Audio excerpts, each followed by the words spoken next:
CMA-TV vous présente la chronique culturelle. À la chronique culturelle cette semaine, on va s'entretenir dans quelques instants avec Mireille Soucy des Arts de la scène. Et tout d'abord, Mireille, je suis allée faire un tour du côté de la bibliothèque de Montmagny. On présente là-bas une nouvelle exposition de peinture. Je vous invite à venir faire un tour. La Bibliothèque de Montmagny vous présente une nouvelle exposition qui s'intitule « Et toi », l'exposition de Roselyne Lecourt qui est présentée jusqu'au 11 juin. Je vous ai déjà montré une peinture la semaine dernière.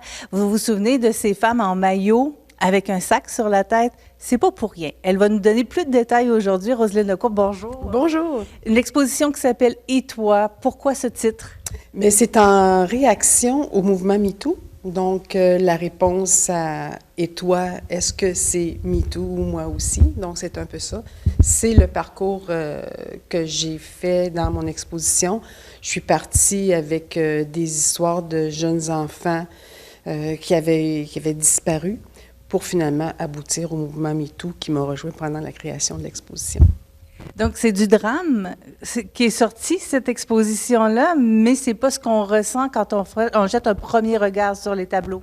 Pas du tout. Donc, moi, mon objectif, c'est de présenter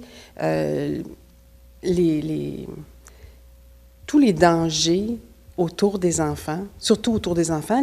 Mon approche était d'abord autour de ces enfants-là qui ont disparu ou des enfants à qui est arrivé des choses... qu'on n'a pas besoin de détailler. Et dont on a entendu parler dans les médias, entre autres. Énormément. À l'origine, c'était la photo de la disparition d'un enfant en 1984. Dans mon quartier, un enfant a disparu et les parents, encore aujourd'hui, affichent la photo de cet enfant disparu-là. Et là, je me suis posé la question, mais qu'est-ce qui lui est arrivé? Qu'est-ce qui est arrivé à tous ces enfants disparus dont on n'a aucune trace? Avant, on voyait leurs photos sur des peines de lait. Maintenant, on ne les voit plus, mais ils sont toujours disparus. Mais ils disparaissent aussi de nos mémoires. Donc, j'ai essayé de voir qu'est-ce qui aurait pu leur arriver, quel est le prédateur qui est passé sur leur chemin. Et là, petit à petit, c'est le coach, c'est dans la zone scolaire, c'est la famille. Et tranquillement... j'ai passé à travers ces histoires-là et le mouvement MeToo est arrivé et on racontait les mêmes histoires.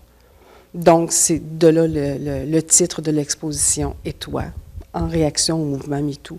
Donc, c'est une partie de l'exposition qu'on peut voir ici, une exposition qui se promène depuis un petit moment déjà.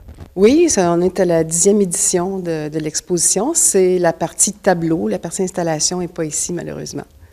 Donc, on invite les gens ici, il y a 14 tableaux, je crois? Oui, c'est ça. Et qui représentent tous un prédateur ou un moment de prédation, justement. On va voir, à prime abord, vous allez voir quelque chose de, comme je vous le disais, ludique, de sympathique. Prenez le temps de regarder à l'arrière parce que vous allez vraiment pouvoir décoder quelque chose d'un petit peu plus malaisant, si je pourrais dire. Bien, j'ai voulu faire ça un peu comme les contes de fées. Donc, a priori, les contes de fées, ce sont des belles histoires.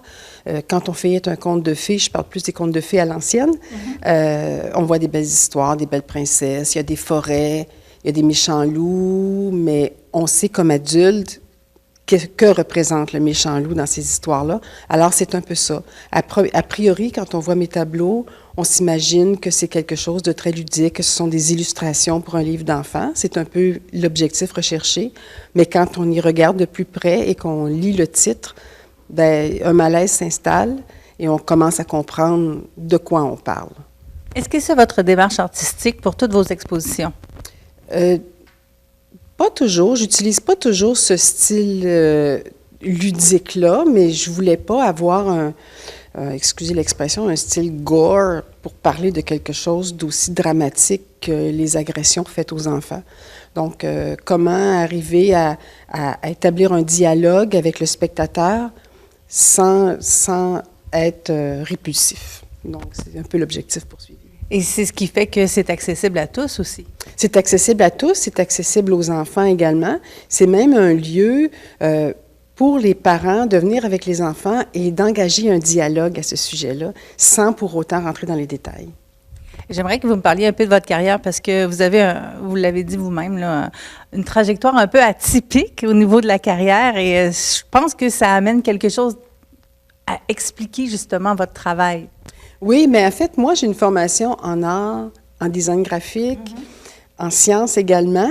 On voit à la composition de mes tableaux ma formation en design graphique, donc on peut penser que mes tableaux, c'est un peu comme des affiches, c'est très punché, c'est très structuré, une grosse étude des couleurs. Mais ma démarche également est très systématique, un peu comme mon approche que j'avais en informatique. Donc, j'ai une approche très systématique, très structurée, avec une démarche très documentée. Donc, c'est ce qui fait que je suis un peu atypique dans ma démarche. Donc, tout votre trajet scolaire se ressent dans votre création aujourd'hui? Ma démarche scolaire et ma démarche professionnelle. Je pense qu'on va prendre le temps de regarder quelques œuvres ensemble, si vous permettez. Avec plaisir. Alors ici, on a l'œuvre « Et toi », qui est l'œuvre titre de l'exposition. Pendant la production de cette exposition-là, le mouvement MeToo est apparu et j'ai pas eu le choix de l'intégrer parce que ça venait vraiment connecter avec ce que j'étais en train de produire. Les histoires que ces femmes-là racontaient, bien, ça rejoignait beaucoup les histoires que moi, je racontais.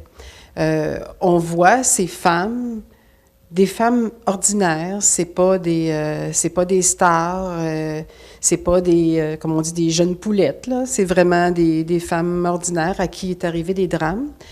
Et elles se sont toutes soulevées. Elles ont dit, moi aussi, au départ, de façon anonyme. Alors, c'est un peu pour ça que j'ai mis des sacs sur la tête. Ça représente l'anonymat, mais également la honte qu'avaient ces femmes-là d'avoir été agressées. Et le mouvement MeToo leur a permis de transférer la honte sur le prédateur. Ce qu'on voit dans le fond de la toile, c'est l'ensemble des mots-clics qui ont été créés lors du mouvement MeToo en fonction de la culture. Donc, on peut avoir MeToo, évidemment, c'est le terme qu'on connaît, moi aussi, mosquée, moi aussi, balance ton porc, etc. Donc, on a en fond de toile l'ensemble de ces mots-clics-là qui ont été répertoriés. Et on a ces 4 femmes qui sont là, qui se tiennent fières et qui dénoncent. Alors ici, les 2 toiles sont en opposition. Dans un cas, on voit ici un homme prospère à qui on a déroulé le tapis rouge. Il profite de son pouvoir. On voit le prédateur dans l'ombre. Bon, plusieurs l'associent à Donald Trump, mais c'est pas nécessairement que Donald Trump. C'est tous ces noms qu'on a connus dans la presse, dans les médias, qui ont su exploiter leur pouvoir. Tout le monde sait que ce sont des prédateurs, mais personne n'en parle. De l'autre côté, en opposition, on a un homme rose, un loup rose, un prédateur rose. C'est celui dont personne ne se méfie, celui dont on conteste la dénonciation des victimes. On dira à la victime, ben non, c'est un si bon père, un si bon voisin, un si bon mari, donc personne ne le soupçonne. Mais bien qu'il soit rose, c'est un prédateur tout de même. Jouer un docteur, oui, ça peut être le voisin, le cousin, le grand frère, quelqu'un, en tout cas dans l'entourage très proche d'une enfant. On la voit, elle est dans son environnement, dans sa chambre. Contrairement à ce qu'on peut penser, c'est pas nécessairement dans des familles dysfonctionnelles. On voit ici que c'est dans un bon milieu. On voit le tableau sur lequel elle dessine. Et on voit que seul un membre de la famille est identifié avec son sexe. Alors ça, c'est le tableau de départ de tout le cursus pour cette exposition-là. On voit ici les enfants, c'est les photos que j'ai trouvées sur les dossiers d'enfants disparus, le site Internet de la GRC. Alors, j'ai pris les photos de ces enfants disparus. Ce ne sont pas des enfants noyés, ce ne sont pas des enfants qui ont été enlevés, kidnappés par un parent. C'est vraiment des enfants dont la disparition demeure mystérieuse et pour lesquels on soupçonne le pire, puis on ne sait pas si on souhaite qu'ils soient toujours vivants ou pas. Il y a des disparitions qui datent d'une 40aine d'années, 50 ans. C'est la photo du jeune homme dont je parlais, qui est toujours affiché dans mon quartier, enfant disparu en 1984. J'ai pris ces photos-là, je les ai floutées pour montrer comment ils s'effacent également de notre mémoire. L'exposition « Et toi » de Roselyne Lecourt est présentée à la Bibliothèque de Montmagny tout à fait gratuitement et ce, jusqu'au 11 juin. Du côté des arts de la scène, on rejoint Mireille Soucy. Bonjour Mireille. Bonjour. Il y a beaucoup de choses qui se passent, bientôt la programmation qui va être annoncée, mais vous avez aussi beaucoup de nouveautés en cinéma à présenter là, cette semaine. Effectivement. Là, présentement, c'est le film Air. Puis, par la suite, c'est un film très attendu, des tout petits et des plus grands aussi. On invite tout le monde à se déguiser pour les représentations de Mario Bros, le film. Donc, du 12 au 18 mai, il y aura même un cinéma optimiste, donc possibilité pour 50 jeunes de 17 ans et moins de se procurer des billets gratuitement.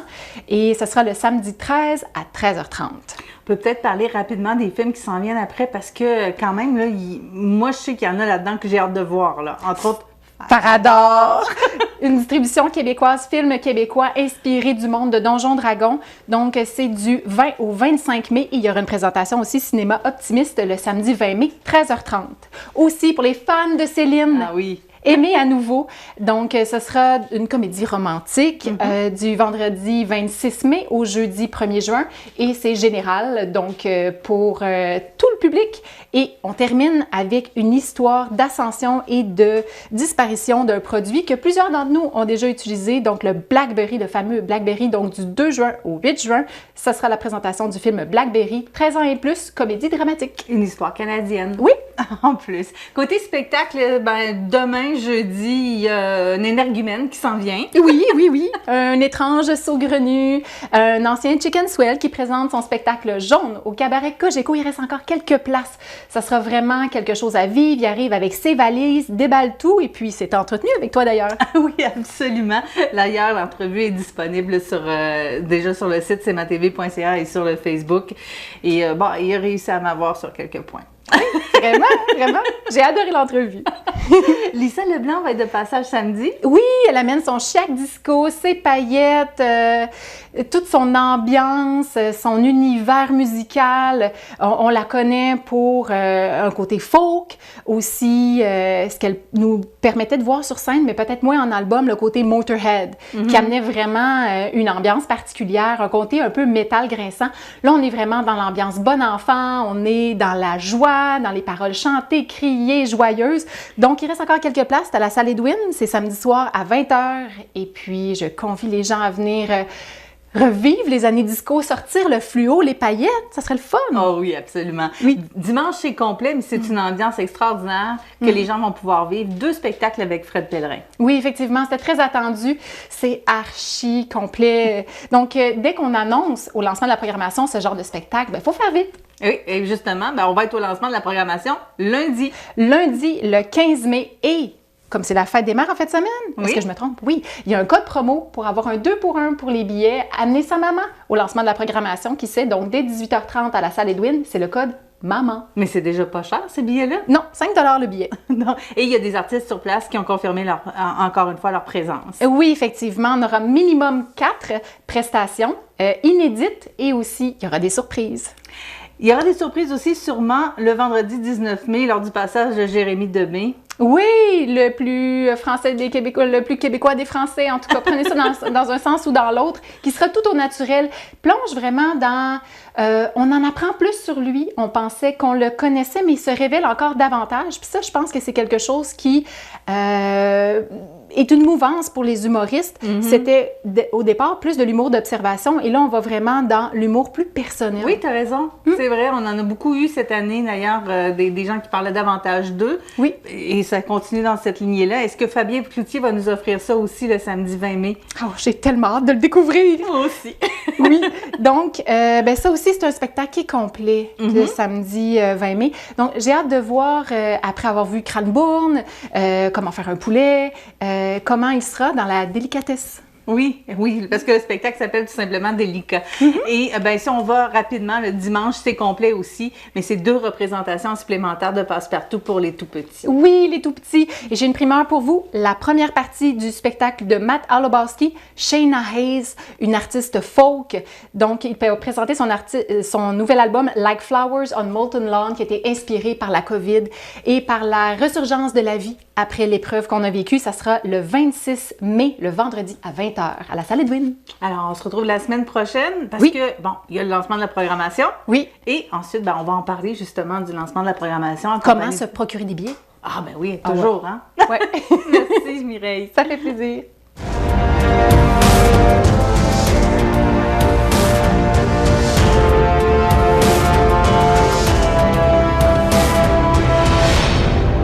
CMA TV vous présente la chronique culturelle.